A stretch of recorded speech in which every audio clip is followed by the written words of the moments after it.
विरोधियों को बताना चाहता हूं, मान्यवर, उर्दू में भी एक रामायण लिखी गई, चकबस्त रामायण, और उसमें इसी मूल्य को अप्रिशिएट किया गया है कि जब भगवान राम राजा दशरथ से अनुमति लेकर जाते हैं तो उर्दू के प्रसिद्ध शायर चकबस्त ने, और वो लखनऊ के रहने वाले थे, उन्होंने लिखा है, रुखसत हुए वो बाप से लेकर खुदा का नाम, रुखसत हुए वो बाप से लेकर खुदा का नाम, और राहे वफा की मंजिलें अव्वल हुई तमाम।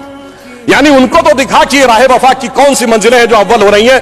मगर क्या बताऊं महोदय, एक फैक्ट बताना चाहता हूं, 22-23 दिसंबर 1949 की रात को जब श्री राम लला प्रकट हुए तो सबसे पहले वो रोशनी किसने देखी थी? वो यूपी गवर्नमेंट का एक सिपाही था जिसका नाम था अब्दुल बरकत। उसने बाकायदा मजिस्ट्रेट के सामने बयान दिया है कि रात में उसको दिव्य रोशनी दिखी, और जब दिव्य रोशनी हटी तो वहां पर श्री राम लला विराजमान थे। अब्दुल बरकत को रोशनी 1949 में दिख गई, मगर कुछ सियासत वालों को रोशनी 2024 में नहीं दिख रही है। और मैं आपको बताना चाहता हूं, बाबरी पक्ष के पैरोकार थे इकबाल अंसारी, और ये उदारता देखिए कि सबको बुलाया गया, विरोध करने वालों को बुलाया गया, ट्रस्ट के द्वारा गोली चलाने वालों को बुलाया गया, और इकबाल अंसारी को भी बुलाया गया, और इकबाल अंसारी प्राण प्रतिष्ठा में आ गए। उनका इकबाल तो बुलंद हो गया, मगर इन लोगों का इकबाल जमींदोज हो गया। और मैं ये भी बताना चाहता हूं, उसका एक कारण है, ऑन द लाइटर नोट, इसको कोई पर्सनल ना ले महोदय। ये कहा जाता है कि हमारे यहां राम का तत्व या ईश्वर का तत्व कौन नहीं समझ पाता है? जो कामी, क्रोधी, लोभी, खलकामी हो। और राजनीति में वो नहीं समझ पाता जो सेकुलर और वामी हो। अब मैं ये बताना चाहता हूं महोदय कि जो लोग कहते हैं भगवान राम ने अपने जीवन में, ये मंदिर किस चीज का प्रतीक है? कई लोग एक आध कोई शब्द लेकर बगैर पढ़े हुए, बगैर उस भाषा को जाने हुए अपनी बात कहने लगते हैं। तो मैं बताना चाहता हूं, भगवान राम ने कौन मेरा भक्त है इसका बाकायदा उदाहरण दिया। उन्होंने लिखा है, जात पात कुल धर्म बढ़ाई, धन बल परिजन गुण चतुराई। इन 10 चीजों से मैं नहीं मिलता। मैं कैसे मिलता हूं? भक्ति से मिलता हूं। ये सारी 10 चीजें हो किसी के पास और भक्ति ना हो, तो उन्होंने कहा, भगतहीन नर मोहे ऐसे, जल बिन बारिध लागे जैसे। अर्थात अगर ये सब कुछ हो, जात पात कुल धर्म बढ़ाई ये हो, भक्ति ना हो, तो ऐसा जैसे बादल हो उसमें पानी ना हो। इसलिए भगवान ने इस बात का संदेश दिया। और मैं एक विषय और कहना चाहता हूं, जब राम मंदिर का निर्माण हो रहा था तो कहा जाता था, साहब वैज्ञानिक प्रमाण दीजिए। मैं बस एक बिंदु विज्ञान का भी और बताना चाहता हूं। यह विशुद्ध विज्ञान है, क्योंकि अगर आपने रामचरितमानस के शुरुआती श्लोक पढ़े हो तो उसमें बहुत साफ लिखा, सीताराम गुणगाम पुण्य अरण्य विहारिणो वंदे विशुद्ध विज्ञानो कबीश्वरो कपीश्वरो। अर्थात विशुद्ध विज्ञान महर्षि वाल्मीकि ने लिखा। और विज्ञान क्या है? पूछा गया था कि भगवान हुए कब, ये तो बताइए, यहां हुए कि नहीं ये बताइए।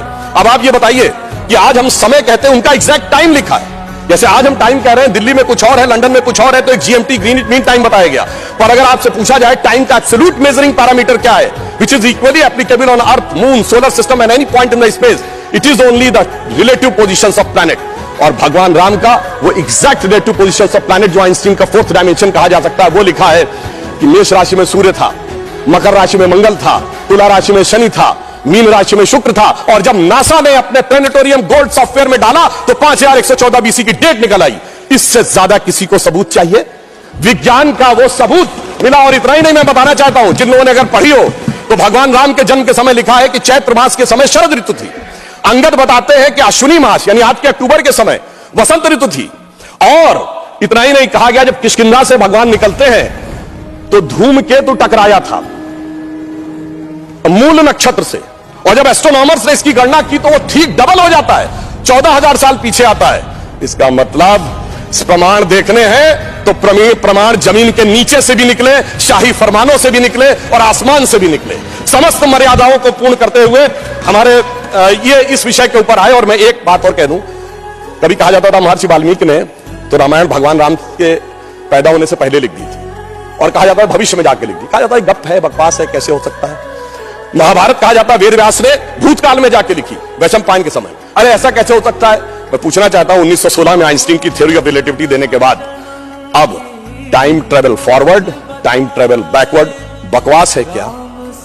अगर किसी ने साइंस नहीं पढ़ी है तो उसे समझना चाहिए। मगर मैं ये नहीं कहना चाहता हूं इसको कहकर, मैं कहना चाहता हूं हमारे ऋषि त्रिकालदर्शी थे, और ये टाइम ट्रेवल तो बहुत छोटी बात थी जो अब धीरे धीरे लोगों को समझ में आ रही है। और मैं एक विषय और कहना चाहता हूं, हम सब ने भगवान राम के मंदिर तो देखा, वहां पर दूसरा सबसे बड़ा मंदिर कौन सा? हनुमानगढ़ी का। आपने हनुमान जी के सैकड़ों हजारों मंदिर देखे होंगे इस देश में, लवकुश का मंदिर देखा है कभी? नहीं।